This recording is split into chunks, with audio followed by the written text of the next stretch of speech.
ഇന്ന് നമുക്കൊരു മാമ്പഴ പുളിശ്ശേരി ഉണ്ടാക്കാം കേട്ടോ. അപ്പോൾ അതിനാദ്യം ജനിച്ചത് ഇത് നമ്മുടെ ചന്ദ്രക്കാരൻ മാങ്ങ എന്ന് പറയും ഞങ്ങൾ ഈ സൈഡിലൊക്കെ. അതായത് നല്ല മണമുള്ള കുഞ്ഞു മാങ്ങയില്ലേ ആ മാങ്ങ. അപ്പോൾ ആ മാങ്ങ എടുത്തിട്ട് അതിൻ്റെ തൊലി കംപ്ലീറ്റ് ചെത്തിയെടുക്കുക. അപ്പോൾ ഞാനിതിൻ്റെ തൊലി കംപ്ലീറ്റ് ചെത്തിയെടുക്കട്ടെ, അപ്പോഴേക്കും ബാക്കി കാണിക്കും. ഇതാ തീ പിടിപ്പിച്ചിട്ട് ഞാൻ മാമ്പഴ പുളിശ്ശേരി വെക്കാനായിട്ട് മാമ്പഴം അടപ്പത്ത് വെച്ചിട്ടുണ്ട്. അപ്പോൾ ഇനി ഇതിനകത്ത് കാണാൻ പറ്റുന്നുണ്ടോ ശരിക്കും? ഒരു ട്രൈപ്പോഡ് വാങ്ങിച്ചത് ശരിയായില്ല, അതുകൊണ്ട് പിന്നെ വീണ്ടും പഴയത് തന്നെ ഉപയോഗിക്കുകയാണ്. അപ്പോൾ ഇനി നമുക്ക് ഇതിനകത്തേക്ക് ഇതൊന്ന് തിളച്ച് നമുക്ക് കുറച്ച് മുളക് പൊടിയും സ്വല്പം മഞ്ഞൾപ്പൊടി, ഇതിനകത്ത് വേറെ ഒന്നും ചേർക്കൂല കേട്ടോ, ഒരു സാധനം പോലും ചേർക്കരുത് ഇതിനകത്ത്.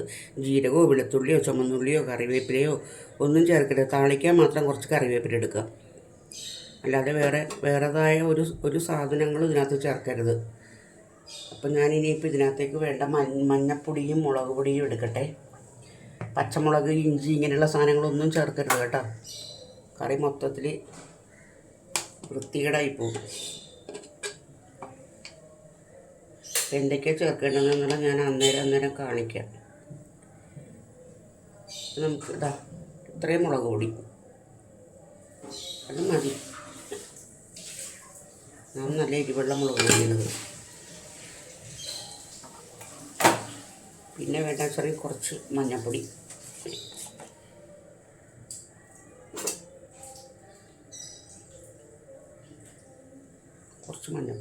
പതുക്കെ കൂട്ടിയ ഉപ്പ് ഞാൻ ഇട്ടിട്ടുണ്ട് അതിനകത്ത്.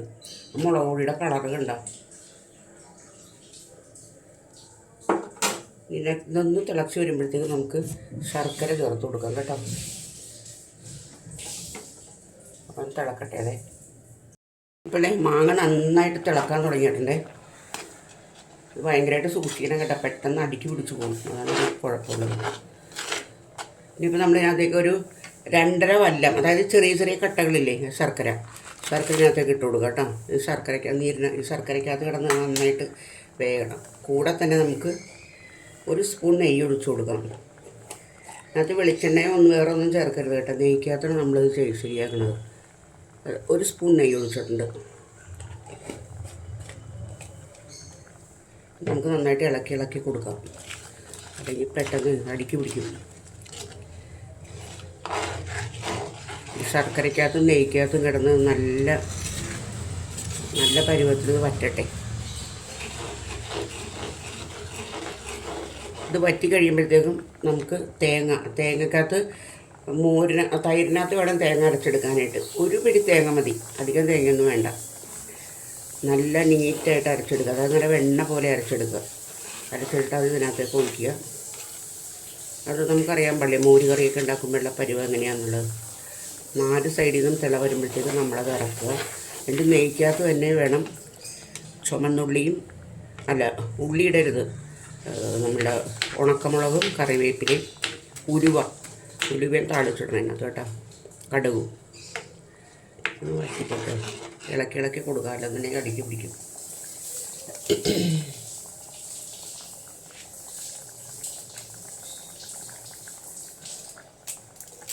അപ്പോൾ അത് അവിടെ നിന്ന് വറ്റട്ടെ. അപ്പം ഞാനിപ്പോൾ 2 മാസമായിട്ട് വീഡിയോസ് ഒന്നും തന്നെ ചെയ്യുന്നില്ല. എന്ന് വെച്ചിട്ടുണ്ടെങ്കിൽ കാണാനായിട്ട് ആളില്ലെന്നേ, വ്യൂസ് കുറവെന്നല്ല, അത് തന്നെ വ്യൂസ് കുറവാണ്. അപ്പോൾ എനിക്ക് എനിക്കൊരു മടിയായി തുടങ്ങി, നാണക്കേടുമായി തുടങ്ങി. കൊല്ലമൊന്നായി, ഇതുവരെ 476 പേരെ ആയിട്ടുള്ളൂ. അപ്പോൾ ഞാനൊത്തിരി വേണ്ട, പിന്നെ എല്ലാവരും അത് ഇത്രയും കഷ്ടപ്പെട്ട് ഇത്രയും ആൾക്കാരെ പിടിച്ചതല്ലേ, അത് ചെയ്യുമെന്ന് പറഞ്ഞുകൊണ്ട് ഞാൻ വീണ്ടും ചെയ്യാൻ വിചാരിച്ച് തുടങ്ങിയാണ്. അപ്പം നിങ്ങളുടെ സഹകരണം എനിക്ക് വേണം. നിങ്ങൾ തന്നെ ലൈക്കായിട്ടും കമൻ്റായിട്ടും സബ്സ്ക്രൈബായിട്ടും ചെയ്യണം കേട്ടോ. അപ്പോൾ ആദ്യം തന്നെ ലൈക്ക് ചെയ്യുക, കമൻറ്റ് ചെയ്യുക, പിന്നീട് സബ് ചെയ്യുക, അല്ലെങ്കിൽ സ്പാമായി പോകുന്നത്. അപ്പോൾ ഈ അമ്മച്ചി എങ്ങനെയെങ്കിലും ഒന്ന് രക്ഷപ്പെടുത്തി തരണം മക്കളെ, അത്ര എനിക്ക് പറയാനായിട്ടുള്ളൂ. ശർക്കര ഞാൻ ഇങ്ങനെ തന്നെ ഇട്ടതെന്ന് വെച്ചിട്ടുണ്ടെങ്കിൽ ശർക്കരയ്ക്കകത്ത് കല്ലും മണലും ഇല്ല കേട്ടോ. സാധാരണ ഞാൻ അരിച്ച് ഇവിടെ ഫ്രിഡ്ജിനകത്ത് വെച്ചേക്കും, ഉരുക്കി അരിച്ചിട്ട്. ഇതിപ്പോൾ അങ്ങനെയും ചെയ്യേണ്ട, കല്ലും മണ്ണൊന്നും ഇല്ലാത്ത നല്ല ശർക്കര ആയതുകൊണ്ടാണ് ഇങ്ങനെ ചെയ്തിരിക്കുന്നത് കേട്ടോ. ഇത് നന്നായിട്ട് വറ്റിക്കോട്ടെ, വറ്റിക്കഴിയുമ്പോൾ നമുക്ക് ബാക്കിയുള്ളത് കാണാം. ഇപ്പോൾ നന്നായിട്ട് ഇത് പറ്റിച്ചേർന്നിട്ടുണ്ട് കേട്ടോ, കണ്ടോ എൻ്റെ കൺസിസ്റ്റൻസി ഉണ്ടോ? ഒരു തേൻ പരുവത്തിലല്ലേ നോക്കിയാൽ കണ്ടോ അത് വീഴുന്നത്. അത് ഭയങ്കരമായിട്ട് സൂക്ഷിക്കണം കേട്ടോ, അടിക്ക് പെട്ടെന്ന് പിടിക്കും കയറി.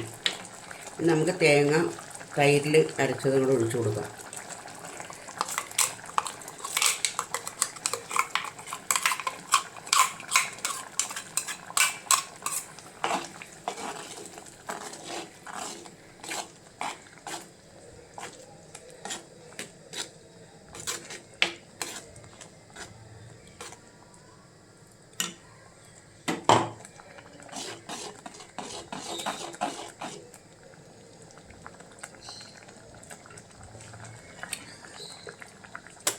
ഈ അരപ്പ് കഴുകിയെടുക്കണ്ടേ.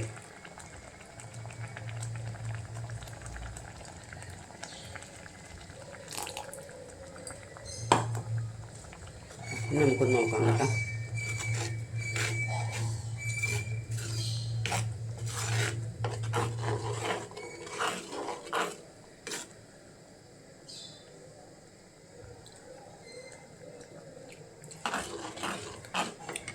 ഇത്തിരിയും കൂടെ തൈര് ഒഴിച്ച് കൊടുക്കാം.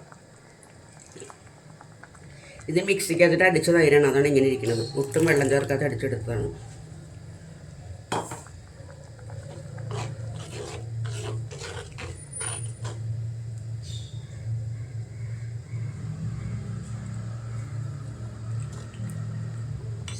ഉപ്പും പുളിയെല്ലാം കറക്റ്റാണ്. നമുക്ക് ഇറക്കി വെച്ചിട്ട് കടുക് തളിച്ചിടാം.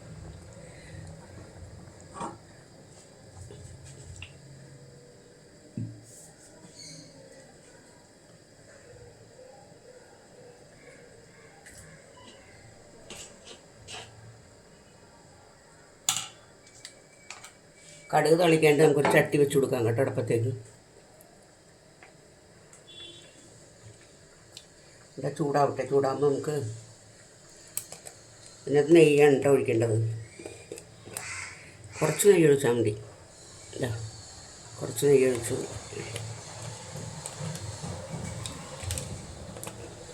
അത് നമ്മളിതിനകത്ത് വേറെ ഒന്നും തന്നെ ചേർത്തിട്ടില്ല. തൈരും കുറച്ച് ഉണക്കമുളകും മഞ്ഞൾപ്പൊടിയും പിന്നെ വേറെന്താ തേങ്ങയും മാത്രം നമ്മളിതിനകത്ത് ചേർത്തിട്ടുള്ളേ. അതാണ് ഇതിൻ്റെ ഹൈലൈറ്റ് എന്ന് പറഞ്ഞ സംഭവം തന്നെ.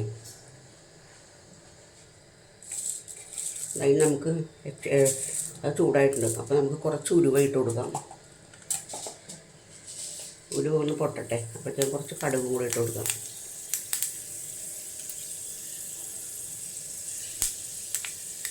ഉലുവ പൊട്ടി തുടങ്ങിയിട്ടുണ്ട്. നമുക്ക് കടുക് ഇട്ട് കൊടുക്കാം. കടുക് പൊട്ടുമ്പോഴത്തേക്കും ഉണക്കമുളകും കറിവേപ്പിലയും ഇട്ട് കൊടുക്കാം കേട്ടോ. ഉണക്കമുളകും കറിവേപ്പിലയും ഇട്ടിട്ടുണ്ട്.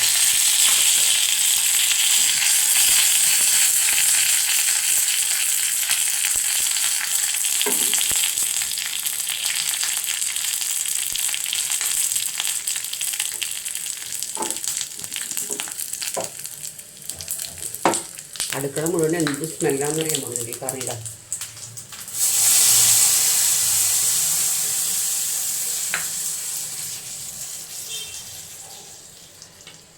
ഇല്ല കാണിച്ചു തരാം കേട്ടോ.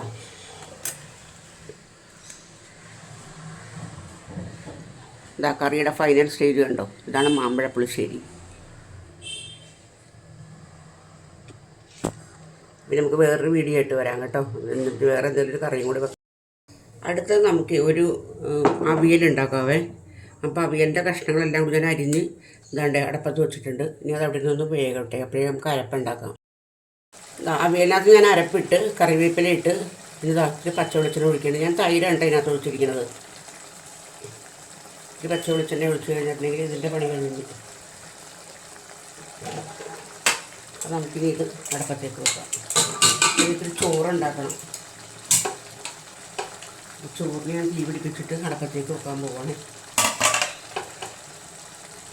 കുക്കറിനകത്ത് വെക്കാമെന്ന് വിചാരിച്ചോട് നേരത്തേക്കുള്ള ചോറ് മാത്രമേ വെക്കുന്നുള്ളൂ.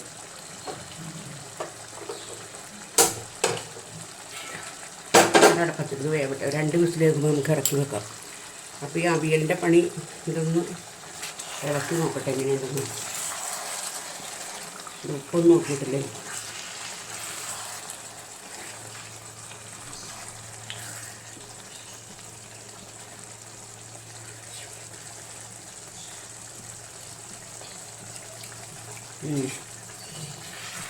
എല്ലാം കണക്കാണ്.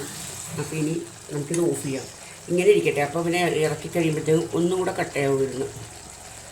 അപ്പോൾ പണിയെല്ലാം കഴിഞ്ഞ് ചോറ് മാത്രം വെന്താൽ മതി. കുളിക്കണം, ചായ കുടിക്കണം, അത്രേ ഉള്ളൂ.